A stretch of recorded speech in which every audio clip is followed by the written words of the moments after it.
लॉकडाऊनमध्ये recipes post केल्या. त्यामध्ये सगळ्यात व्हायरल गेलेला पदार्थ कुठला माहिती आहे? ज्वारीच्या पिठाचे नूडल्स. इतक्या लोकांनी तो पदार्थ बघितला आणि आवडला. पण तुम्हाला गंमत सांगते, नाव जरी नूडल्स असलं तरी पदार्थ पारंपरिकच आहे.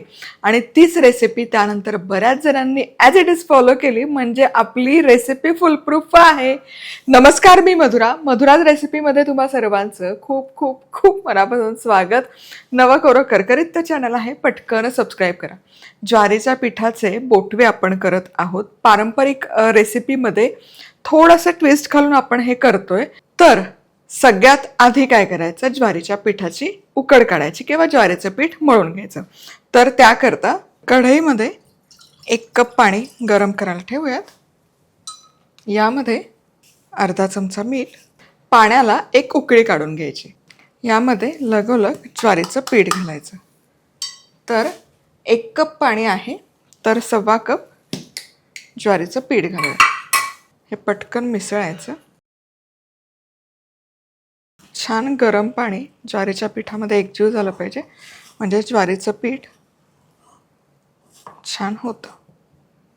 आता हे एकजीव झालं की यावर झाकण ठेवायचं, गॅस बंद करायचा आणि एक 10 मिनिट तरी मुरण्याकरता ठेवूयात. म्हणजे ज्वारीचं पीठ छान मऊ होईल आणि आपले बोटवे जे आहेत मस्त होतील. चला, आता हे उकड आपण काढूयात. खूप पण थंड नका करू, गरम गरम असतानाच काढून घ्यायची आणि हलकीशी मळून घ्यायची. जसं आपण उकडीच्या मोदकाची उकड मळून घेतो, तशीच ही उकड देखील मळून घेऊयात. हे बघा, वाढीव पाणी लागत नाही, छान चिकटपणा येतो ज्वारीच्या पिठाला. हे बघा, आता ही उकड छान मळून घ्यायची. चला, हे मळून झालंय. तर 1.25 कप मी पीठ घेतलं होतं. 1 कप पाणी आधी उकळून घेतलं. वरनं पुन्हा मला 4 चमचे म्हणजे 1/2 कप पाणी घालावं लागलं. हे पीठ आहे ना, मऊ मळून घ्यायचं. म्हणजे समप्रमाणात पाण्याचा मी वापर केला. 1.25 कप पीठ तर 1.25 कप पाणी. ज्वारीला कस किती आहे त्या प्रमाणात तुमचं पाण्याचं प्रमाण कमी जास्त होऊ शकतं. पण हे असं छान चिकट झालं पाहिजे आणि मऊ हवं. खूप सुक्कं कोरडं अजिबात ठेवू नका, नाहीतर आहे ना ते बोटवे तडा जातो आणि ते तुकडे तुकडे खूप होतात. त्यामुळे हलकं मऊच ठेवा. आता याची शेव पाडून घ्यायची. तर साचा आहे, शेवची प्लेट याला लावली आहे. हे मिश्रण झाकण लावायचं आणि याची मोठी अशी शेव पाडून घ्यायची. जाडजूड आणि मोठी, म्हणजे एकावर एक थर टाकून पाडले तरी चालेल, म्हणजे एकाच 1 शॉट मध्ये ते स्टीम होऊन जाईल. परफेक्ट. वाफवून घ्यायचं आहे. चाळणीमध्ये मोठंच्या मोठं टाकून वाफवलं तरी चालेल, पण मी स्टीमरमध्ये 2 प्लेट लावून करून घेणार आहे. तर इथे पाणी गरम करून घेतलंय. यावर ही प्लेट ठेवायची. झाकण लावूयात. मध्यम आचेवर 8 ते 10 मिनिटं वाफवायचं. खूप वाफवू नका, कारण छान उकड काढून घेतली आहे. उकड जेव्हा आपण काढून घेतो तेव्हा स्टीमिंगची प्रोसेस किंवा वेळ कमी हवा, त्यामुळे 8 ते 10 मिनिटं पुरेशी आहेत. चला, बरोबर 8 मिनिटं आता हे वाफवून झालंय. गॅस बंद करते आणि हे तयार. वाह, आहा, बघा काय सुंदर वाफ येते आणि मस्त शिजलेत बघा. आता याला अजिबात काहीच करू नका, असंच राहू देत. गरम गरम असताना हे खूप नाजूक असतात. पूर्ण थंड होऊ दे, तोवर अजिबात त्याला टच नाही करायचं.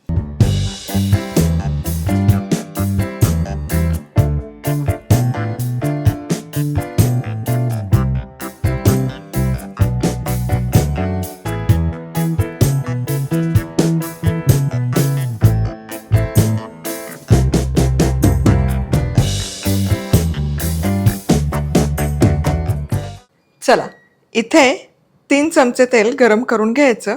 तेलाची जार किंवा किटली आपलीच आहे, madhurajrecipeclub.com वर खरेदी करू शकता. तेल गरम होतंय, तोवर साहित्य काय काय घेतलं ते बघूया. 1 छोटासा कांदा ओबडधोबड चिरून घेतला. मका, अर्धी ढोबळी मिरची 4-5 लसूण पाकळ्या बारीक चिरून, गाजराचे तुकडे, पातीचा कांदा, धनेपूड, पाव चमचा जिरं, पाव चमचा हळद, अर्धा चमचा गरम मसाला, चवीपुरतं मीठ. यासोबतच आपल्याला लागणार आहे मधुराज रेसिपीची बॅडगी मिरची पावडर आणि 1 चमचाभर टोमॅटो सॉस. तेल गरम झालं, सगळ्यात आधी जिरं आणि लसूण. जिरं छान फुललं की लगोलग लसूण, आणि हे जरा आहे ना मोठ्या आचेवरच करा, म्हणजे छान अशी स्मोकी चव नूडल्सला येते. आहा हा, लसणाची खमंग फोडणी. खमंग अशी जिरं आणि लसणाची फोडणी बसली की आता यामध्ये कांदा, हे बघा हलकासा सोनेरी झाला लसूण की यावर कांदा घालूया. कांदा परतून घ्यायचा.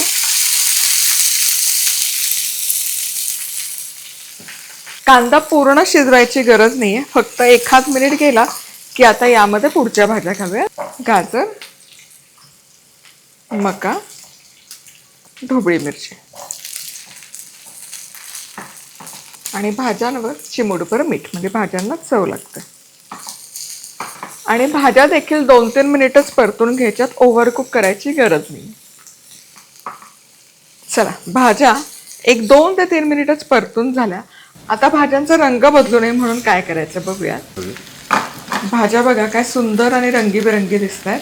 आता हा रंग आहे तसा राहावा म्हणून नूडल्स बघा थंड झाले, बरोबर. आता याचे तुकडे करायची गरज नाहीये. बघा तेल बिल काही नव्हतं लावलं तरी छान आहे तशा निघाल्या. फक्त मध्यभागी 2 तुकडे करते, बाकी उष्णता लागली की त्या सुट्ट्या सुट्ट्या होतात असे. मस्त. हे बघा, ही आणखी एक प्लेट नूडल्स आपण ज्या केल्या होत्या. फक्त मध्यभाग मोकळा केला या गजगजीत राहत नाही आणि अशा छान सुटसुटीत होतात. हे बघा, एकूण एक नूडल छान अशी मोकळी मोकळी झाली. आपले जे मसाले आहेत ते नूडल्सवर घालायचे, म्हणजे भाज्यांचा रंग आहे तसा राहतो आणि नूडल्सला रंगही छान येतो. सगळ्यात आधी आपली बॅडगी मिरची पावडर मधुराज रेसिपी club.com वरून खरेदी करू शकता. 1 चमचाभर बॅडगी मिरची पावडर, धणेपूड, गरम मसाला, थोडीशी हळद, थोडंसं मीठ आणि टोमॅटो सॉस. आणि यासोबतच पातीचा कांदा. आता हे फक्त आपल्याला मिसळून घ्यायचं. अलवार हाताने भाज्या खालच्या वर घ्या आणि नूडल्सच्या कोट करा. काय सुरेख दिसतंय बघा. सगळं भाज्यांचा रंगही आहे तसा राहिलाय, नूडल्समध्ये मसालाही छान कोट झाला. वा, बघा काय बहारदार दिसतंय सगळं. आणि नूडल्स बघा एवढं. कोण म्हणाले की हे ज्वारीच्या पिठाचं आहे सगळं. आणि या नूडल्स इथे आपल्या तयार आहेत. रसरशीत चमचमीत नूडल्स तयार आहेत. खायच्या कशा काही सांगायची गरज नाहीच आहे. गरम गरम घ्यायचं, गरम गरम एन्जॉय करायचं. लहान मुलं काय, मोठी माणसं, डायबेटिक पेशंट्स आहे त्यांच्यासाठी पण हा उत्तम आहार आहे. फक्त डायबेटिक असेल तर टोमॅटो सॉस किंवा फार हेल्थ कॉन्शियस असाल टोमॅटो सॉस स्किप करा. त्याच्याऐवजी टोमॅटोची प्युरी घाला 4-5 चमचे. पुन्हा भेटूयात. तोवर मस्त राहा, खुश राहा, आनंदी राहा. सगळ्यात महत्वाचं खात राहा.